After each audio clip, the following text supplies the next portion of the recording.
Welcome back to the Dice Tower's 2016 summer preview for Origins. I'm here once again with Kurt from Smirk and Dagger Games, and today we're going to be looking at an expansion for Nevermore called Specters of Nevermore? That's correct. All right, tell us what this does to Nevermore. Okay, well, for those of you who don't know Nevermore, Nevermore was the game we launched last year at Gen Con. It's a casual card drafting game where you can be turned into a raven if you lose all your health, but it's a player transformation game, not a player elimination game. So you can actually, while you're causing doom to others as a raven, you can struggle to get yourself back into human form and rejoin the game and win. So you're not necessarily out of it. You're never out of it, yeah. It was so successful that we ended up coming up with an expansion. Now, quite honestly, I was never imagining that we would be doing this, but an Italian publisher who wanted to reprint the game in Italy said, well, we love the game, but the abstractness of, like, you know, just kind of health tokens, can we put characters in it? It's like, I didn't design it for that. I have no idea. It's like, well, try. So I did, and what we did is we expanded the idea of the Poe theme, and we created 12 draftable characters from Poe's literary works.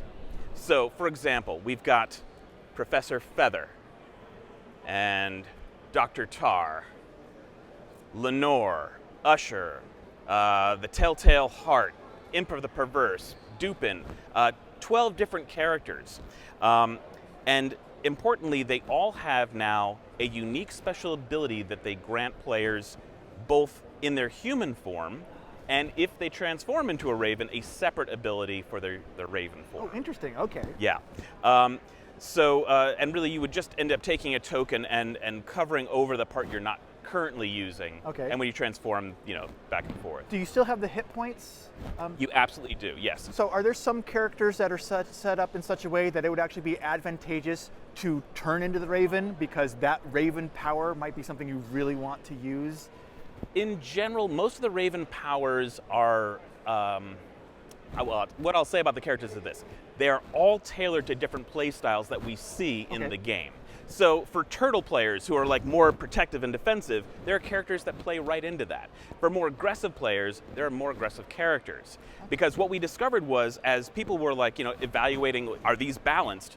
Someone would say, oh, this is the worst character ever, where someone else, it would be as his favorite. We're like, yes. That doesn't make sense, except that it goes to different play style. Yep. So that's also why it's draftable. So you get 2 at the beginning of the game. You take a look, you choose your favorite, you pass the other one along, you get another one, and now you choose again. So it's really, you're seeing 3 options of characters you could play. That's nice. And none of the abilities are game breaking, but they're just kind of game enhancing. And everything from, let's see, well, what do we got here? So Imp of the Perverse, before the resolution phase, you can discard all cards of a given suit and name a player, and you're considered to have the same number as they have. Oh, okay. So if you only had 1 victory card, you could discard it and hope that they have more than you had, and now you will share. Take that gamble. Yeah, exactly. And all of these things, you know, are like that. And in one case, some people love actually getting the Conspiracy of Ravens, where you collect 5 ravens in your hand, and it's kind of a shoot the moon mechanic. Well, Hopfrog, the maniacal dwarf from Poe, his ability is that if you collect 1 of every suit, you also activate that. Ah, okay, so it introduces another win condition for that character? Yeah, for that type of hand, yeah.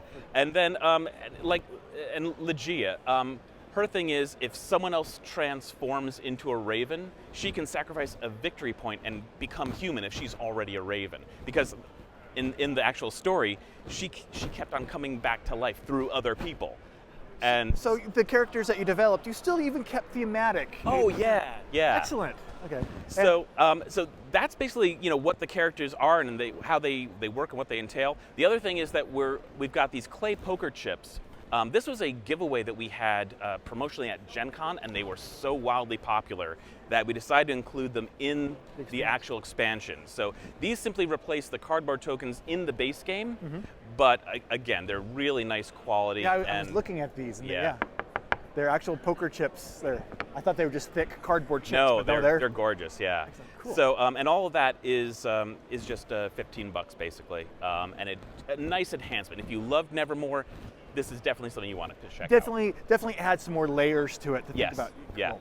So so when will this become available? This is also for Gen Con. So Gen Con this year should be fully in stock by then. Excellent. Cool. All right. Well, thank you once again. Thanks so much. Okay. And for everyone else watching, make sure to stay tuned for more Dice Tower videos coming to you from the Origins 2016 Game Fair. Talk to you again soon.